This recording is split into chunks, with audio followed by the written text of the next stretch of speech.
Matters with Hill Financial Group. I'm Casey Harding. I am Mike Hill. And today we're just going to run through some scenarios of things that we've heard from clients that were kind of money confessions, if you will. What we helped kind of guide them in and what they maybe learned from the process of maybe making that mistake, or maybe it was a good thing that they figured out.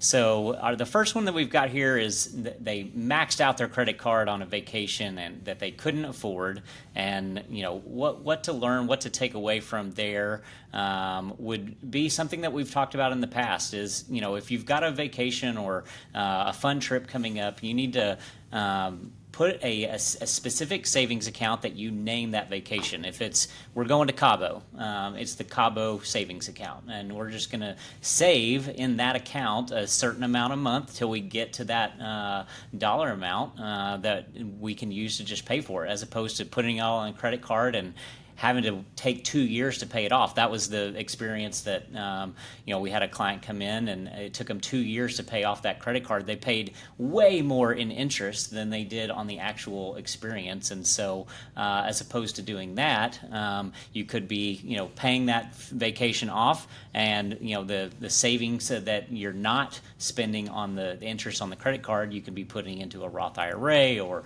some sort of other savings vehicle to help enhance your financial condition as opposed to deteriorating it. But I think Mike's got another one. Yeah, I got so no names, but definitely I can sympathize with this one. So here's the money confession. I bought a new car and I can't afford it, but I just had to have this nice shiny car with the nice emblem on it. So I get that. I get this a lot. I get people. Can I just say one thing? Okay, I get this. Drives me absolutely nuts. I just had somebody come in the other day talking about this. Well, I went to go buy a car, and I told them I had to have my payment at $600 a month.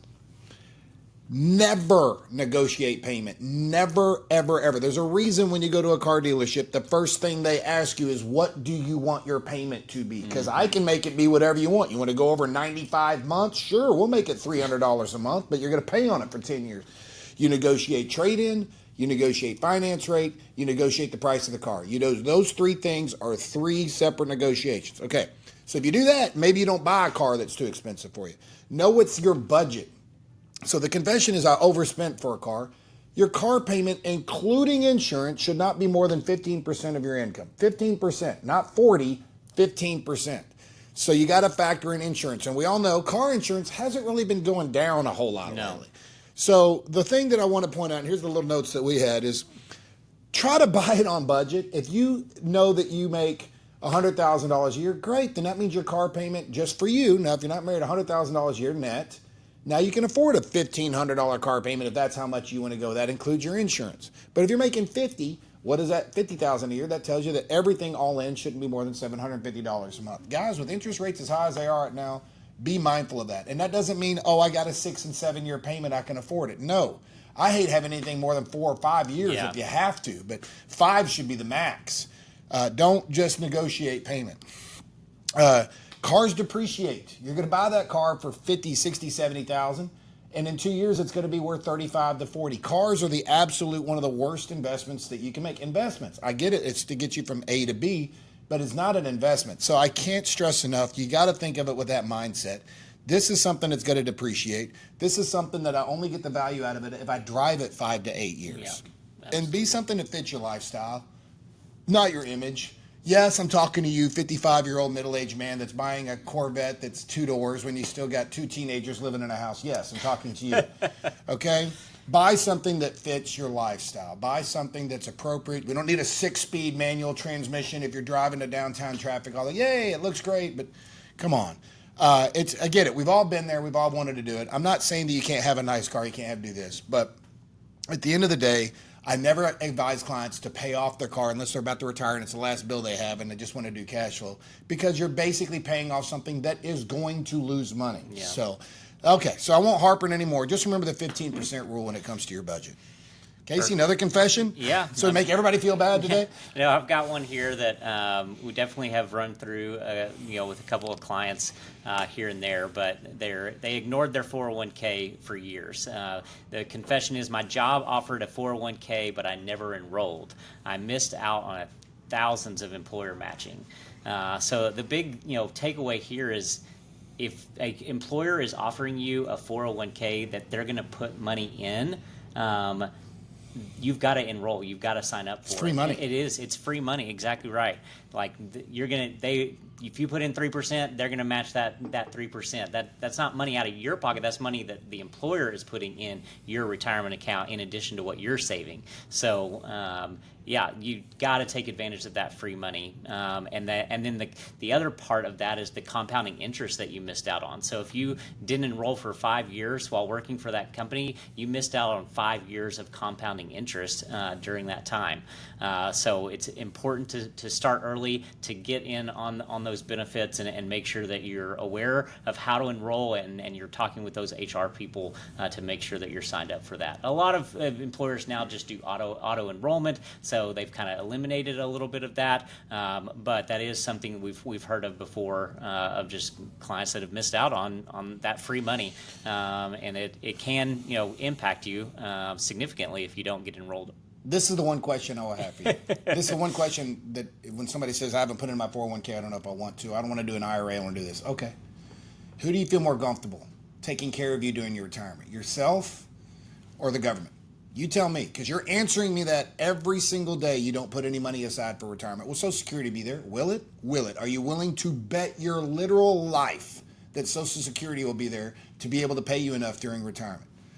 Because if you're willing to bet that, then God bless you. I would much rather bet on myself and make it systematic and put it in every month. Absolutely. Here's the other one that I get. Now this one's going to hurt. Oh, yeah. This reminds me, this is college days right here. I didn't open my bills for 6 months. These are true confessions that we have here, so I appreciate everybody being honest. Guys, once you hit 18, we all know this. You can put your head in the sand. You can avoid it all you want. The bill collectors are still coming. My favorite are, I get these kids that have $150,000 school loans, and they don't pay them, they put them off, Guys, they can garnish those wages. This isn't, hey, I went to Chili's and I didn't pay that credit card tab. So you make a plan. You call the creditors. You absolutely see if they will work with you first instead of having to go through bankruptcy or something like that. Will they take a settlement? If so, can you let me pay it off over 2 to 3 months? Mm-hmm. And you attack each one individually. Pay the highest interest one first, just like Dave Ramsey says. And you go after it. It's not going to go away. It's not going to go away. Medical bills, whatever it may be, attack them. A lot of times these places know they're charging high interest on this. They will work with you. I can't tell you how many times with my daughter's surgeries, et cetera, I've had to work with hospitals and stuff to get the bills knocked down, and they'll do it. They'll let you pay it off over 5 or 6 months, or just regular bills. But don't just put your head in the sand. Get after it and just attack each one. You can't eat a 6-foot sandwich all in one bite. You have to work on it a little at a time. So anyway, there's my preachiness for the day. No, that's great. So I've got another one here. It says, I was too embarrassed to say I couldn't afford something. So the actual confession was, my friends wanted to go to a fancy restaurant, and I said yes, even though I had $12 in my account. I put it on a card and didn't tell anyone I was broke. These are the hard situations that people get into, where they're with friends. It's kind of the peer pressure situation of just you're getting into a place where it's like, I don't have these funds available, but I want to be a part of the party. And so in those moments, I think it's best you just say, hey, this is not in my budget right now, or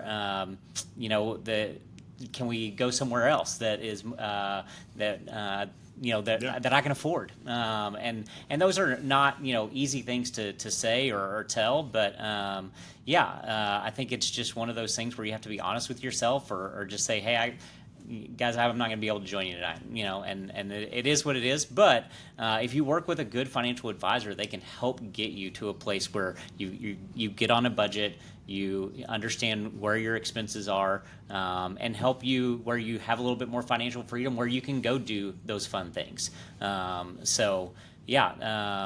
would say just find someone that you can trust, that you can confide in, and then make a plan to kind of get you to those places where you can go enjoy those the fruits of your labor, if you will. I'd second that. I would sit there, just don't go. I mean, it stinks, but I mean, well, I'm not going to mess out, or either that or have water and rolls. I mean, I don't know. I've done that. We've done the college diet. I mean, it is what it is to get paid. The confession that I have here is this one actually seems light. I spent $500 last month on fast food, and I didn't even realize it. Well, man, 500 seems almost low nowadays with a family of 3 or 4. It's like $1,000 now. I would say I get this a lot, especially with young 20-year-olds. Not to pick on y'all. Y'all wait tables. Y'all make good money. I had a lady in the other day. She was 20 years old. She probably makes about $24,000 a year as a waitress, $2,000 a month. And we started going through her checking account there. Yes, she actually had a register. She didn't write checks, but we looked at the register. She was spending over $800 a month on Starbucks, Chick-fil-A things. I mean, that's almost half of her income on that. And she goes, it's just so easy. There's a reason banks give you debit cards. They know how easy it is just to hand that over. I would tell you, give yourself a budget. Let's say if you're single, $100 a week. That's a pretty high budget for Chick-fil-A and Starbucks and all that. I get what I'm asking. What I would say, and don't forget, you can also meal prep, which at the end of the day, meal prep is healthier for you, and you actually will save money. I get it, build it all on Sunday. But what I would say is put $100 or $400 in an envelope, leave it in your car. It's cash. That is the money you use for fast food. And if it's March 21st and it's the end of the month and you have no money in that envelope, then you don't get to go out to eat or go through drive-through for the rest of the That, I promise you, the people that have done that, after about a month of doing that, the envelope actually has money left in it. Now, it's just a mental thing. It is. And I know what I'm talking about. I'm 1989 Mike Hill talking about cash, but I'm telling you, the cash envelope method works, and it will save you, and you won't even miss it. It's that debit card just makes it way too easy. Giving that cash over is more painful than you throwing literally that can card just down. tap something right now and give somebody $100. Exactly. The banks have made it so easy, it's not even funny because they get a fee every time you use that card. Yep. So just control that. If you're aware of it, I'm at least glad you're aware of it. I can tell you right now, I can go downstairs and ask 20 people, how much did you spend on fast food last month? And I bet 18 of them couldn't tell me how much they spent because it's too easy. Yeah. So you're not alone.